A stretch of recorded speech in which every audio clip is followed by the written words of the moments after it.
Hello friends, मैं एक बार फिर से उपस्थित हूँ कहानी अनचाही शादी से मनचाही शादी तक के सफ़र का अगला भाग लेकर।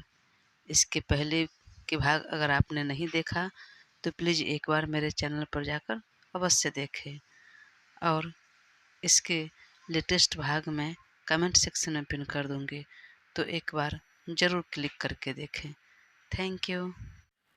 शगुन ने कई बार कहा कि मैं रुक जाती हूँ, लेकिन सात्विक ने नहीं माना। तब उसने बोला, ठीक है, मैं चली जाऊंगी, पर जब तुम घर जाओगे तब मैं तुम्हारे सामने चली जाऊंगी। लेकिन सात्विक फिर भी नहीं माना। यूं तो अब सात्विक की नाराज़गी कम हो गई थी, लेकिन वह नहीं चाहता था कि यहाँ रुके।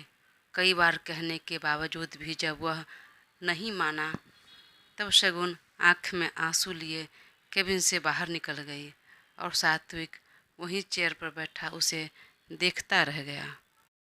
वह आंसू पोंछते हुए केबिन से बाहर निकली तो देखा वहाँ साइड में वह लड़की तृप्ति खड़ी थी बाहर। उसे देखते ही उसने अपनी एक आंख दबा दी और धीरे से कहा, best of luck for new life, new journey. अब वापस कभी इसकी लाइफ में नहीं आओगी। सुनकर वह चौंक गई, लेकिन अभी वह जाती वापस केबिन में सात्विक को बताती तो वह फिर कुछ सुनता नहीं, उसकी बातों पर यकीन करता नहीं। तो वह गुस्से में उसे घूर कर देखा और बिना कुछ बोले बाहर निकल गई और कार में बैठ गई।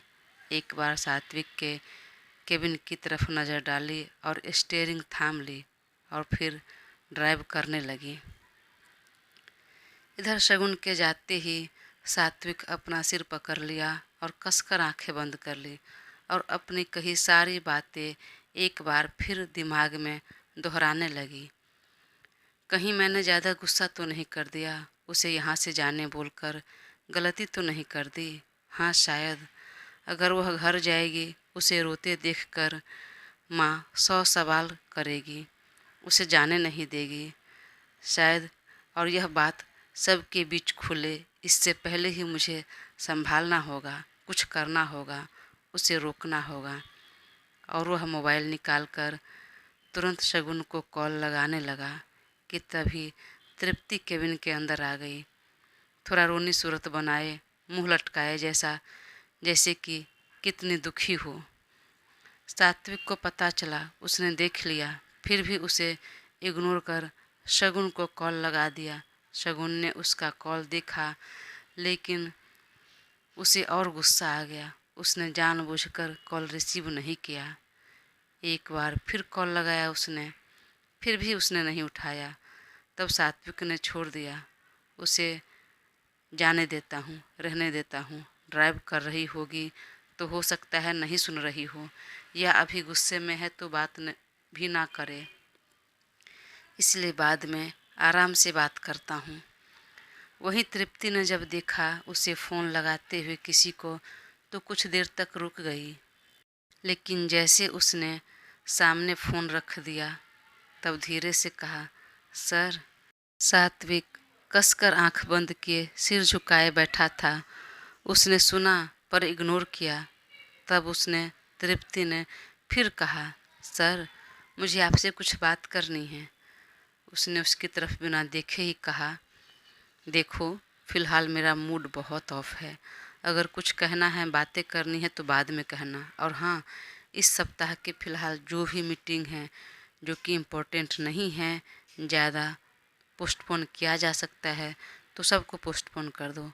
अभी समय कम है प्रोजेक्ट का प्रेजेंटेशन बनाने के लिए, तो फ़िलहाल मेरा सारा फोकस, सारा ध्यान इस पर रहेगा। मैं इसके अलावा कोई काम नहीं देख पाऊँगा। सर, मैं हेल्प करती हूँ। लेकिन उसकी बात पूरी होने से पहले ही सात्विक ने फिर कहा, मुझे करने दो। अगर मुझे ज़रूरत होगी, ऐसा लगेगा कि तुम्हारी हेल्प चाहिए, तो मैं बोलूँगा। पिछली बार जो गलतियाँ हुई वह रिपीट नहीं करना चाहता हूँ मैं। So please go to your cabin and do your work. लेकिन तृप्ति वापस अपने केबिन में नहीं गई, अब तक वहीं खड़ी थी। सात्विक ने उसकी तरफ देखा तो तृप्ति की आंखों में आंसू भर आए थे। वह आंखें छोटी कर देखने लगा। इसे क्या हुआ? यह क्यों रोने लगी? मन में बोलकर वह उठा और पानी का गिलास उसके तरफ बढ़ा दिया। क्या हुआ तृप्ति? तुम्हें? तुम क्यों रो रही हो? अरे मैं तुम्हारी बात सुनता हूँ। फिलहाल मूड ठीक नहीं है, इसलिए कहा जाने के लिए। लो पानी पियो और शांत रहो। तब उसने 2 घूंट पानी पिया और गिलास साइड में रखकर तुरंत आगे बढ़कर उसके सीने से लग गई, उसे बाहों में भर लिया। सात्विक थोड़ा सकपका गया और उसे खुद से दूर करने लगा। क्या हुआ? क्या परेशानी है? Sir, I am sorry. क्यों सॉरी? कुछ बोलती वह उससे पहले ही सात्विक ने कहा, अरे ये सब तुम्हारी वजह से नहीं हुआ है, तो फिर सॉरी बोलने की क्या ज़रूरत है? वह उसे खुद से दूर करते हुए कहा। नहीं सर, इस बात के लिए नहीं। तो फिर किस बात के लिए? वह थोड़ा चौंक गया। सर, मुझे आपसे कुछ कहना है। हाँ बोलो, लेकिन प्लीज़ आप बुरा मत मानिएगा। मैं एम्प्लॉय से ज़्यादा आपके एक दोस्त, एक हितैषी होने के नाते बोल रही हूँ। अरे बोलो ना, बुरा भी लगेगा तो क्या हो गया? कुछ नहीं, तो ज़्यादा टेंशन मत लो, जो बोलना है जल्दी बोलो। सात्विक वापस चेयर पर बैठ गया, लेकिन तृप्ति खड़ी रही। उसने बैठने का इशारा किया तो भी नहीं बैठी। सर, जब मैंने उस लड़की को पहली बार देखा तभी मुझे अच्छी वाइब्स नहीं आई, पर मुझे लगा कि वह एक एम्प्लॉय है तो चुप रही मैं। लेकिन जब पता चला कि वो आपकी वाइफ है तब तो सच कहती हूँ, बहुत बुरा लगा मुझे, आपके लिए और आपके परिवार के लिए भी। सात्विक चौंक गया उसकी बात सुनकर। तृप्ति, तुम यह क्या बकवास कर रही हो? पता भी है तुम्हें किसके बारे में बात कर रही हो? वह वाइफ है मेरी। पता है सर, इसलिए कह रही हूँ, और बिल्कुल सही कह रही हूँ। आप ही देखिए ना, सोचिए ना, उसने किस तरह और कैसे बदला ले लिया।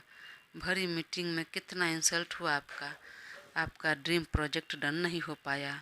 अगर वाकई वह आपका भला चाहती, आपसे प्यार करती, तो क्या ऐसा करती?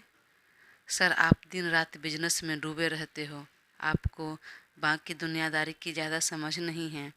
और वह लड़की बेहद शातिर है, आपको अपने प्यार के जाल में फंसाकर बर्बाद कर देगी। देखिए कितना बड़ा नुकसान करवा दिया, कितनी बेइज्जती हो गई। सात्विक को, जो कि अभी अभी उसकी बातें सुनकर गुस्सा आ रहा था, उसे डांटने जा रहा था, यह बात सुनकर वह चुप रह गया और नज़र उठाकर तृप्ति की तरफ देखने लगा। सर, हो सकता है आपको मेरी बातों से गुस्सा आ रहा हो, लेकिन एक बार ठंडे दिमाग से आप ही सोच कर देखिए ना।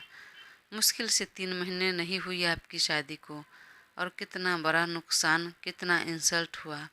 आपने कितना सॉरी बोला। मुझे नहीं लगता है इससे पहले कभी आपने किसी के सामने इतना सॉरी, इतना रिक्वेस्ट किया होगा। अरे आप कोई ऐरे गैरे नहीं हैं, सात्विक मर्चेंट हैं, जो दुनिया को अपने कदमों में झुकाने की दमखम रखता है। वह सात्विक, वह बिजनेसमैन के सामने झुक गया। कैसे? किसकी वजह से? सिर्फ उस लड़की की वजह से। और आप मेरे बॉस आज हैं, कुछ महीनों से हैं, लेकिन उससे पहले से आप मेरे दोस्त थे। मैं नहीं चाहूँगी कि कभी मेरे बॉस या मेरे दोस्त को कोई इस तरह इंसल्ट करे। इसीलिए सर, मूव ऑन कीजिए इस रिश्ते से, इससे ज़्यादा कि वह दीमक बन जाए, आपके रिश्ते, बिजनेस, परिवार सब कुछ खो जाए, खोखला कर दे। इससे पहले ख़त्म कीजिए सब कुछ। छोड़िए उस लड़की को, जितना जल्दी हो सके डिवोर्स दे दीजिए, ख़त्म कीजिए अपने इस कॉन्ट्रैक्ट मैरिज को। सुनकर सात्विक हक्का बक्का रह गया, बेहद शॉक्ड रह गया। वह अपने चेयर से उठ खड़ा हुआ। क्या बोल रही हो तृप्ति तुम? अपने होश में तो हो, दिमाग ठिकाने तो है तुम्हारा? क्या बोल रही हो? सर, मैंने कहा मूव ऑन कर लीजिए इस रिश्ते से, छोड़ दीजिए, डिवोर्स दे दीजिए, ख़त्म कर दीजिए अपनी शादी को। आपने देखा नहीं क्या किया उसने आपके साथ? उसने अपने दोनों हाथ पॉकेट में डाल दिया और एक गहरी सांस लेकर धीरे से चलकर उसके पास आया और कहा, उसने कुछ भी नहीं किया। सर, आप ऐसा कैसे कह सकते हैं? आपके नाक के नीचे से उसने इतना फेरबदल कर दिया। आपकी इतनी बड़ी प्रोजेक्ट, ड्रीम प्रोजेक्ट आपके हाथों से निकल गई, इतने इंसल्ट हुए, फिर भी आप कह रहे हैं कि कुछ नहीं हुआ। सर, मेरी तो शादी नहीं हुई है, मुझे नहीं पता, लेकिन कहते हैं कि पति पत्नी के रिश्ते में सबसे पहले सम्मान जरूरी होता है, वही नहीं रह गया। उस लड़की को आपकी मान सम्मान की बिल्कुल पड़ी नहीं है, फिर भी बोल रहे हैं कि इसमें उसकी कोई गलती नहीं है। तृप्ति लगातार बोले जा रही थी। सात्विक ने चुपचाप सुना और बेहद आराम से उसके कंधे पर हाथ रखकर कहा, तृप्ति, मैं तुम्हारी नाराज़गी समझ सकता हूँ। मुझे भी बहुत गुस्सा आया, बल्कि अब भी गुस्सा हूँ, क्योंकि हम दोनों ने जी जान से मेहनत की थी और सच में वो मेरा ड्रीम प्रोजेक्ट था। लेकिन सच कहूँ तो मुझे नहीं लगता है कि इस सब में शगुन की कोई गलती है। उसने कुछ किया है। वह अभी आई थी और हमने बात किया। मैंने उससे बात की, उसकी बातों में, आँखों में सच्चाई साफ दिख रही थी। लेकिन बावजूद गुस्से में मैंने उसे बहुत कुछ कह दिया, सुना दिया और वह चली गई। मैं उसी से बात कर रहा था, फ़ोन लगा रहा था। वह गुस्से में कुछ उल्टी सीधी हरकतें न कर बैठे। उसका गुस्सा भी बहुत ज़्यादा है। तृप्ति बेहद शॉक्ड होकर सात्विक की तरफ देखने लगी और अपने किए कराए पर पानी फिरता देख वह तुरंत अपना दूसरा दांव फेंका। आपको ऐसा क्यों लग रहा है कि इसमें उसकी कोई गलती नहीं? सब कुछ सामने है, तो भी आप इस तरह आंखें बंद कर भरोसा कर रहे हैं, अंधा विश्वास कर रहे हैं। Yes, because she is my wife. Then मुझसे बेहतर और कौन जान सकता है उसे? मुझे बहुत भरोसा है उस पर, वह ऐसा नहीं कर सकती। और छोड़ो, तुम्हें इस समय ज़्यादा दिमाग मत लगाओ। अगर मैं चाहूँ तो यूँ पता लगा लूँगा कि यह किसका किया धरा है, लेकिन फ़िलहाल मैं उधर अपना समय बर्बाद नहीं करना चाहता। मुझे जो मोहलत मिली है, जो समय मिला है, उसमें फिर से हमें अपना काम दिखाना है। तृप्ति समझी नहीं कुछ। वह आंखें छोटी कर सवाल भरी नज़रों से सात्विक को देखने लगी तो उसने कहा, हाँ, परेशान मत हो, यह डील कैंसिल नहीं हुआ है। यूँ कह सकते हैं कि पोस्टपोन हो गया कुछ समय के लिए। मिस्टर विलियम्स ने मुझे 1 सप्ताह की मोहलत दी है। उन्हें मेरे साथ ही बिजनेस करना है, इसलिए तो 1 हफ्ते में मुझे अपना बेस्ट करके देना है। मुझे फिर से प्रेजेंटेशन बनाकर उन्हें दिखाना है, अब पहले से कहीं बेहतर। इसलिए फ़िलहाल मैं इस मैटर को सुलझाने और यह किसने किया यह पता लगाने से ज़्यादा ज़रूरी मुझे अपना प्रेजेंटेशन बनाना है। अगर एक बार यह प्रोजेक्ट पास हो गया, डील डन हो गया, उसके बाद तो हम पता लगा कर रहेंगे, देखते हैं कौन है इसके पीछे। फिर छोड़ूंगा तो नहीं मैं उसे। तृप्ति के चेहरे पर हवाइयाँ उड़ने लगी। वह एकटक सात्विक को देखने लगी। यूँ इस तरह परेशान मत हो, अक्सर होता है, जो दिखता है वह सच नहीं होता। और मैं 101% श्योर हूँ, मेरी शगुन ऐसा कर ही नहीं सकती। पिछले 3 महीने होने को आगे हम साथ रहते हुए, और इतने दिनों में इतना तो जान गया हूँ मैं कि वह मेरा या मेरे परिवार का बुरा कभी नहीं चाहेगी। लेकिन फिर भी मैंने उसे बहुत डांट दिया और यहाँ से चले जाने को कहा। आखिर क्या करूँ, हूँ तो मैं भी इंसान ही। जो कुछ भी हुआ उस सब से इतना फ्रस्ट्रेशन हो गया था कि कंट्रोल करने के बावजूद गुस्सा उस पर उतर गया। सच कहूँ तो रील की याद आती ही मेरा तो जी हो रहा था कि उसका फ़ोन दीवार पर दे मारूं, तोड़ दूं। लेकिन फिर मैंने अपने ऊपर कंट्रोल किया। उस बच्ची की कोई गलती नहीं है, उसने ऐसा कुछ किया नहीं। हाँ, उसने जो सजेशन दिया वह गलत निकला, लेकिन अपनी जगह वह बिल्कुल सही थी, गलत नहीं थी। हाँ, कभी कभी सजेशन सही नहीं होता है, तो नाराज़ मत हो। और लाइफ में बिजनेस ऊपर नीचे तो होता ही रहता है, तो क्या इसके लिए रिश्ते तोड़ देते हैं? नहीं। और वह भी हस्बैंड वाइफ का रिश्ता? नहीं, कभी नहीं। और रही बात कॉन्ट्रैक्ट मैरिज के, तो हाँ, हमारी कॉन्ट्रैक्ट मैरिज हुई थी, क्योंकि तब हम एक दूसरे को पसंद नहीं करते थे। पर अब ऐसा नहीं है। अब यह कॉन्ट्रैक्ट मैरिज जन्म जन्मांतर के बंधन में बदल चुका है। यह अनचाही शादी मनचाही शादी हो गई है। हम एक दूसरे से बेहद प्यार करते हैं और बहुत अच्छे से रह रहे हैं। कब से उसकी बात सुन रही तृप्ति के गुस्से का ठिकाना नहीं रहा। अब तक उसकी आंखों में आंसू आ गए थे। वह तुरंत केबिन से जाने लगी तो सात्विक ने फिर रोक लिया। वैसे तुम्हें किसने कहा कि हमारा कॉन्ट्रैक्ट मैरिज हुआ है? कैसे पता लगाया?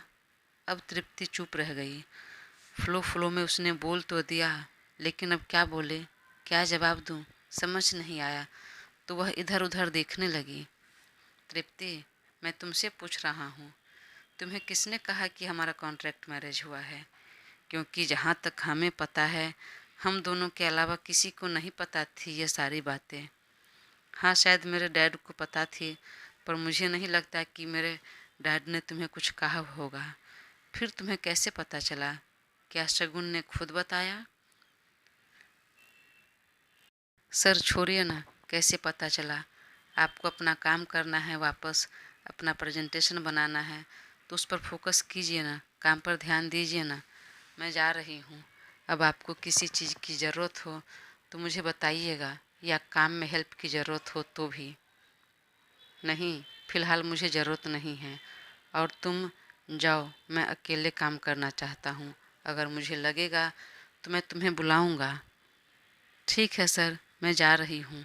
अगर चाय कॉफ़ी किसी चीज़ की ज़रूरत हो तो मुझे ज़रूर एक बार कॉल करिएगा, बोलिएगा।